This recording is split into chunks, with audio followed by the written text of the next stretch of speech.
অনুষ্ঠানটি মূলত হচ্ছে আল্লামা ইকবালের ক্ষুদি তত্ত্ব নিয়ে। আল্লামা ইকবাল আমরা সবাই জানি মুসলিম দার্শনিক, যার দর্শনের মূলত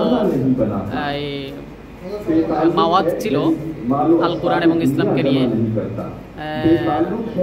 আল্লামা ইকবাল তিনি মূলত ছিলেন ইবনুল আরাবি দ্বারা প্রভাবিত। আল্লামা ইকবালের সবচেয়ে গুরুত্বপূর্ণ একটা তত্ত্ব হলো ক্ষুদি তত্ত্ব। এই ক্ষুদি তত্ত্বের মূলত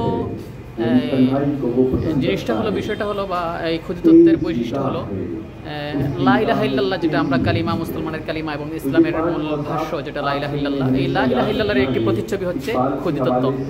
ক্ষুদি তত্ত্বের মাধ্যমে একজন মানুষ তার নিজেকে চিনতে পারে, তার আত্মাকে চিনতে পারে।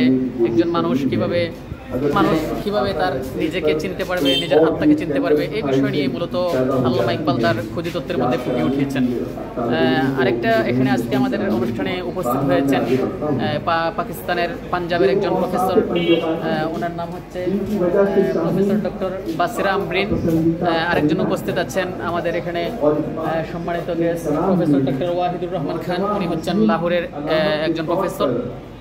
তো মূলত তাদেরকে আজকের আয়োজনটা করা হয়েছে পাকিস্তান হাই কমিশনার এবং বাংলাদেশের আমাদের আজকের এই ভার্সিটির কর্তৃপক্ষ মিলে।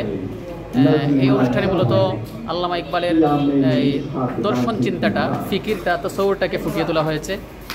এই আল্লামা ইকবাল, এখানে আরেকটা আল্লামা ইকবালের একটা তত্ত্ব রয়েছে যেটা শাহিন, অর্থাৎ ইগল। এই ইগল তত্ত্বের মাধ্যমে আল্লামা ইকবাল নিজেকে এবং মানুষকে এটাই শিখিয়েছেন যে ইগল যেরকমভাবে স্বাধীন থাকে, ইগল যেরকমভাবে সবসময় উঁচুতে উঠতে থাকে, মানুষেরও প্রয়োজন সবসময় উঁচু স্থানে থাকা, উঁচুতে ওঠা, তার নিজেকে গ্রো আপ করা। এটা হচ্ছে ইগল শাহিন তত্ত্বের বা ইগল তত্ত্বের মূল বিষয়। তো আজকের অনুষ্ঠানটা সব মিলিয়ে আমাদের ইসলামী বিশ্ববিদ্যালয়ের আরবি ভাষা ও সাহিত্য বিভাগের উদ্যোগে আয়োজিত হয়েছে। বিশেষ করে আরবি বিভাগের প্রফেসর ডক্টর তোজাম্মেল হুসাইন স্যারের উদ্যোগ এবং ডক্টর রফিকুল ইসলাম স্যারের বিশেষ উদ্যোগে এই আয়োজনটা হয়েছে।